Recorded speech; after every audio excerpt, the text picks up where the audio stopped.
اللهم يا غني يا حميد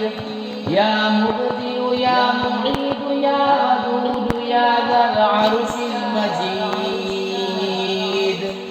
يا فعال لما يريد اكفني بحلالك عن حرامك واغنني بفضلك عمن سواك واحفظني بما حفظت به الذكر وانصرني بما نصرت به الرسل إنك على كل شيء قدير. الله